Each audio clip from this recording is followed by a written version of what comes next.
When she laughed, it startled both of us, as if joy had been a stranger in her life for far too long. She smiled at me then and whispered, "I haven't had this much fun in years." In that moment, I realized, maybe I wasn't just passing through her story. Maybe I was meant to be part of it. I hadn't planned on going that evening. It was one of those small community gatherings. Nothing remarkable, just a handful of neighbors and acquaintances invited for a casual dinner.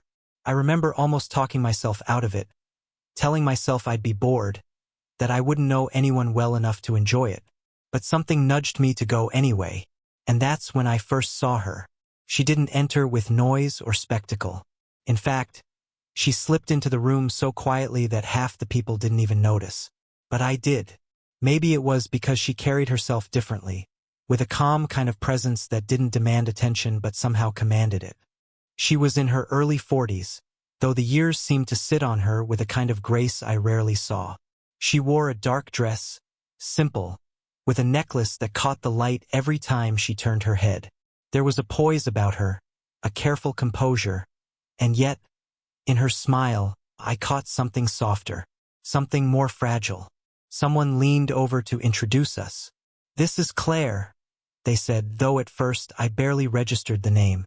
I was too busy noticing the way she offered her hand, steady but warm, her fingers cool at first before softening in mine. She was a widow, they mentioned casually, and though she smiled as she acknowledged it, I saw the brief flicker in her eyes, that quick shift between practiced acceptance and the quiet truth of loss that never really fades. We didn't speak much at first, just small courtesies, polite words, but I found myself watching her when she spoke with others.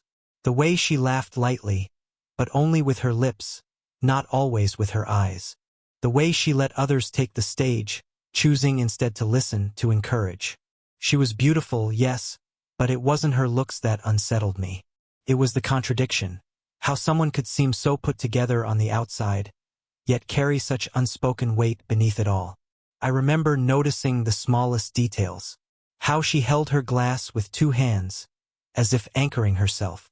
How she brushed a strand of hair behind her ear when she was thinking. How her eyes seemed older than her smile, as if they remembered things she didn't speak of. There was no reason for me to feel drawn in.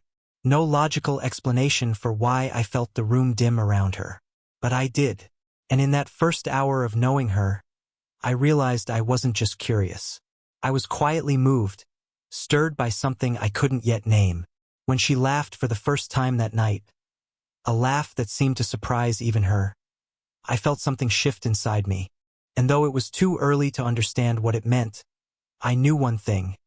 I wanted to hear that laugh again. I didn't expect to end up at the same table as her, but that's how the evening unfolded. A few of us were asked to join in a small game after dinner, something simple, something meant to loosen people up. I almost said no, but then I noticed she was already walking toward the table, her glass in hand, and for some reason I followed. She sat across from me at first, her posture straight, elegant. But when the teams were divided, she ended up sliding into the chair beside mine, close enough that I caught the faint trace of her perfume, subtle, like wildflowers after rain. The game itself didn't matter. It was nothing more than a word puzzle, the kind of thing people laugh about later. But what surprised me was her laughter. Not polite, not restrained, genuine.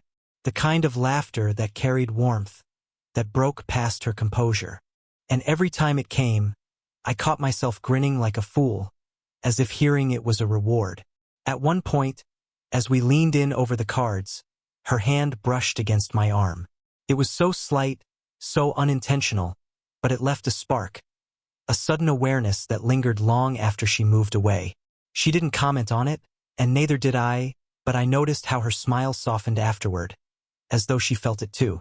There was a moment, small, but unforgettable. We were racing against the other team to finish a phrase, and she whispered a guess near my ear. Her voice was low, hushed, carrying a warmth that sent a quiet shiver through me. We ended up winning that round, and when the laughter settled, she looked at me in a way that felt different. That's when she said it. She leaned back, her hand lightly resting on the table, her eyes shining with a mixture of surprise and something more vulnerable. I haven't had this much fun in years, she said, smiling as though the words themselves were a confession. It wasn't just what she said, it was how she said it. There was relief in her voice, almost disbelief, like she was rediscovering a part of herself she thought had been lost forever. And in that moment, I realized I wasn't just watching her smile. I was part of the reason for it. I tried to play it off, just a casual grin in return, but inside, something stirred. A seed planted, quiet but undeniable. Because laughter like that, joy like that, doesn't happen often. And when it does, you remember it. The game went on. People teased each other. The room filled with chatter. But for me, the noise faded into the background. What lingered was the sound of her laughter, the warmth of her words, and the way her presence seemed to pull me closer, without either of us saying it aloud. That night, I left with a single thought repeating in my head. I wanted to be the reason she smiled like that again. The gathering wound down as the evening slipped quietly into night. People began drifting away, carrying their coats and their goodbyes. But somehow she and I remained.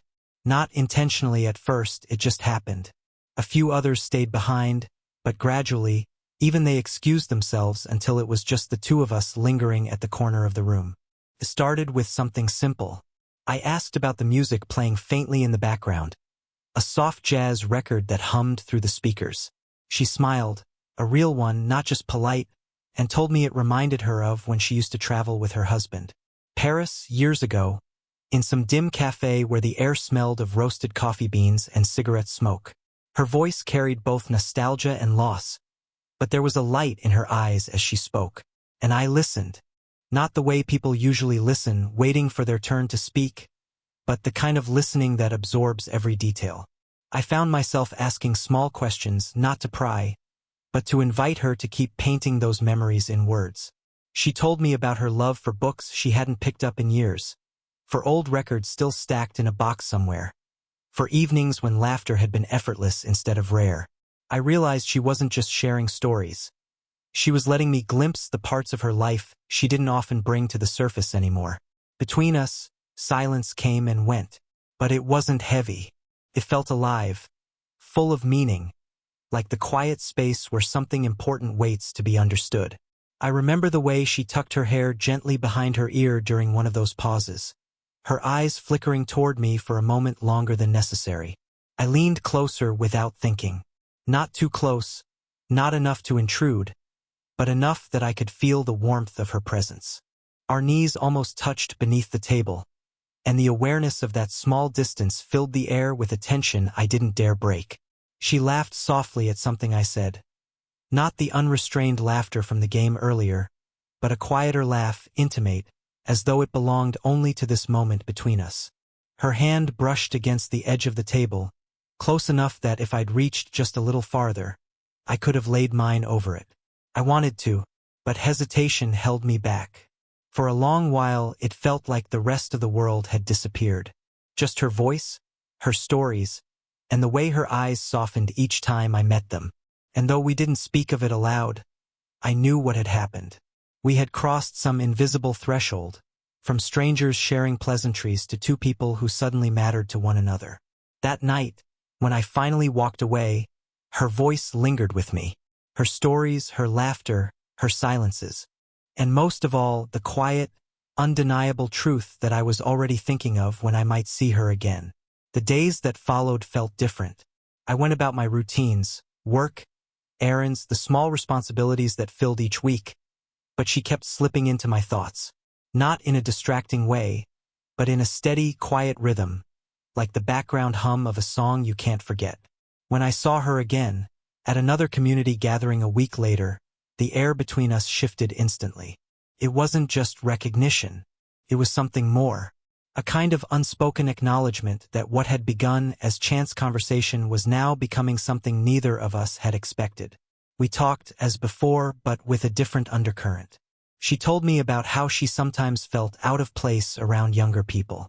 She said it with a little laugh, brushing it aside as though it didn't matter, but I caught the flicker of vulnerability in her eyes. "I suppose I'm always the one listening," she said softly. "Never the one being listened to." Her words stayed with me. I wanted to answer with something meaningful, to tell her that I did listen, that every word she spoke seemed to settle deep inside me. But instead, I just nodded, careful not to say more than I should, because there was the hesitation. I felt it each time our eyes met and lingered just a second too long. Each time I noticed the way her fingers curled loosely around her glass, or the way she leaned in ever so slightly when I spoke. The signals were there, faint but undeniable. And yet, neither of us reached across that invisible line. I told myself it was respect.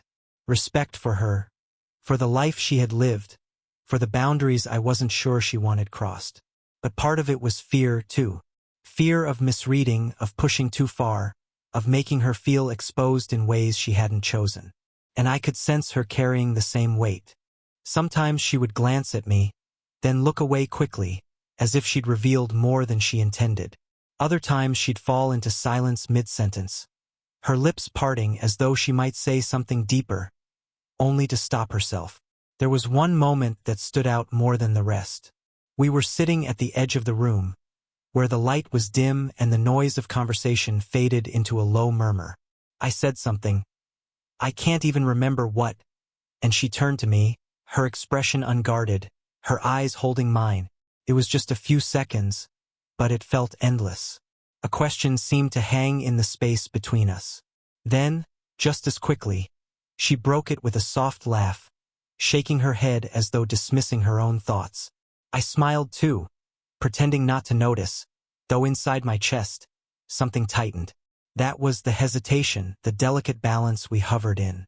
A place where silence spoke louder than words, where closeness carried more weight than touch. And though neither of us crossed it that night, the pull was undeniable. Walking home later, I couldn't help wondering, how long could we keep standing on opposite sides of that invisible line? It was late when the evening ended, the kind of late where the streets had already gone quiet and the air carried that cool stillness of night. She gathered her things slowly, as though reluctant to leave, and I found myself offering before I could second-guess it. "Let me walk you home," I said. She hesitated for just a breath, then gave the faintest smile. "If you don't mind," she answered softly. The walk wasn't long, maybe 10 minutes, but in that span of time the world seemed to shrink down to just the sound of our footsteps on the pavement and the faint rustle of trees overhead. Street lamps threw patches of golden light across the sidewalk, and each time we stepped through one, I caught the way her features softened in the glow. We talked, though not about anything important. The conversation drifted from small details about the evening to observations about the quiet neighborhood. But beneath our words, something else lingered. A silence neither of us dared to break fully, though both of us felt it. When we reached her porch, we stopped. She set her bag down gently, turning to face me. The night air hung cool between us, carrying the faint scent of earth and flowers from her garden. "Thank you," she said, her voice lower now, almost private, as though it belonged only to this small circle of light surrounding us. I nodded, unsure what to do with my hands, unsure if I should step closer or hold still. Her eyes lingered on me, and for a moment, it seemed like she was about to say more. But instead, she let the silence stretch. Her hand shifted slightly, hovering at her side, almost reaching for me before pulling back. The hesitation was so delicate I might have missed it if I weren't watching her so closely. Something inside me stirred then, a quiet courage. I let my hand move slowly, deliberately, until my fingers brushed against hers. Just the lightest touch, enough to give her room to pull away if she wanted. But she didn't. Her fingers stilled beneath mine, then softened, letting them rest in the gentlest connection. It wasn't a handhold, not yet. It was something smaller, but heavier in meaning than I could have imagined. A quiet signal, a door opening. Her eyes met mine then, and in them I saw something shift. Not just surprise, but relief. Relief that she wasn't alone in feeling what had been building between us. The moment lasted only seconds, but it felt longer. And when I finally stepped back, giving her space, she smiled. A soft, almost secret smile, as if to say she understood exactly what had just passed between us. I left her at her door that night with nothing more than that small touch. But as I walked away, my hand still tingled with the warmth of hers. It was such a simple thing, yet it felt like the beginning of everything. The next time we were together, there was no gathering, no noise, no crowd to blur the edges. It was just the two of us, sitting in her living room with the soft glow of a lamp spilling golden light across the space. Outside, the night was quiet. Inside, it felt even quieter, as though the air itself was waiting. We'd started with tea, with casual talk that drifted easily enough. Books, music, little anecdotes about our days. But the longer we sat, the more the space between our words seemed to ask for something deeper. And eventually it came. She set her cup down carefully, her fingers lingering on the porcelain as though she needed the anchor. "I don't usually talk about him," she said, her voice low. I knew who she meant. Her eyes stayed on the cup, not on me. When he died, I thought that part of me was gone forever. The laughter, the closeness, even just the comfort of someone sitting beside me at the end of the day. For a long time, I convinced myself it wasn't something I was allowed to want again. Her voice faltered, and I could see the weight of those words pressing on her. I wanted to say something right away, to reassure her, to ease that burden. But I held back, because sometimes silence is the truest form of listening. When she finally lifted her gaze, her eyes shone with something rawer than I had ever seen in her. Vulnerability laid bare. "Being with you these past weeks, it's the first time I felt like myself again. And that scares me." My chest tightened, hearing the honesty in her voice, the quiet confession of fear beneath the softness. I drew a breath, steadying my own thoughts, before I spoke. "I didn't expect this either. I didn't expect you to be the person who made me feel." I paused, searching for words that wouldn't sound foolish. "Who made me feel like I've been waiting for something I didn't even know I was missing." Her lips parted slightly, as though the words caught her off guard. For a moment, neither of us moved. Then she whispered, almost to herself, "I haven't allowed myself to feel desired in years." The words hung in the air, heavy and fragile at the same time. I didn't answer with sentences. Instead, I reached across the small distance between us and gently took her hand. Slowly, deliberately, I pressed it against my chest, where my heartbeat pulsed strong and unsteady beneath her palm. She drew in a quiet breath at the contact, her fingers softening against me. And in her eyes, I saw something change. Not just sorrow, not just fear, but a flicker of hope, a flicker of possibility. Neither of us said another word for a long while. We didn't need to. The silence was filled with the sound of her breathing, the warmth of her hand against my heart, and the quiet truth that we had finally crossed into a place neither of us could pretend away anymore. After that night, something between us shifted. Not in a loud or dramatic way, but in the quiet steadiness of how we moved around each other. There was no need to name it, no need to dress it up in declarations. It was simply there, woven into the small gestures, the unspoken comfort, the easy warmth of being together. One afternoon, we walked through the park near her home. The trees were beginning to shift toward autumn, leaves blushing gold and rust in the soft light. She wore a scarf loosely wrapped around her neck, and the breeze kept tugging a strand of hair across her face. Without thinking, I reached to brush it back, my fingers grazing her cheek for the briefest moment. She didn't pull away. She only looked at me, her eyes soft and sure, before slipping her hand into mine. We walked like that, hand in hand, as though it were the most natural thing in the world. And in that moment, I realized it was. The hesitation that had once held us back no longer seemed to matter. The gap between our ages, the questions of how it might look to others, those thoughts had faded into the background. What remained was simple, the quiet certainty that we belonged in each other's company. Later, as the sun began to dip low, we sat on a bench overlooking the water. She leaned her head gently against my shoulder, and I felt the soft weight of her presence settle into me. Her hand rested on my arm, fingers curling lightly as if anchoring herself there. For a long while, neither of us spoke. We didn't need to. The silence wasn't filled with hesitation anymore. It was filled with peace, with understanding. with the kind of closeness that doesn't demand words to prove itself. I glanced down at her, at the way her eyes half closed in the fading light, and I thought about all the little moments that had led us here. Her laughter spilling out during that silly game, her voice soft as she admitted she hadn't felt desired in years, the brush of her fingers against mine on her porch. Each moment small on its own, yet together they had built something unshakable. When she finally looked up at me, she smiled. The same smile I'd noticed the first night, the one that carried both grace and fragility. But this time it held something more. It held presence. It held hope. "You make it easy to forget," she whispered. "Forget what?" I asked. She shook her head softly, her cheek still against my shoulder. "Forget the years I thought I lost." I didn't answer with words. I only tightened my hand around hers, letting her feel the quiet promise in that gesture. And as the evening light painted the world in gold, I knew with a certainty I couldn't ignore. This wasn't just a passing season. This was a beginning. She smiled at me again, tender and unguarded. And in that smile I saw not just her past, but the promise of everything yet to come. Thank you for listening to this story. If it touched you, if you enjoy these slow burn romances, don't forget to subscribe and share it with someone who might need a little reminder that love can arrive when you least expect it. Your support helps me keep creating more stories like this.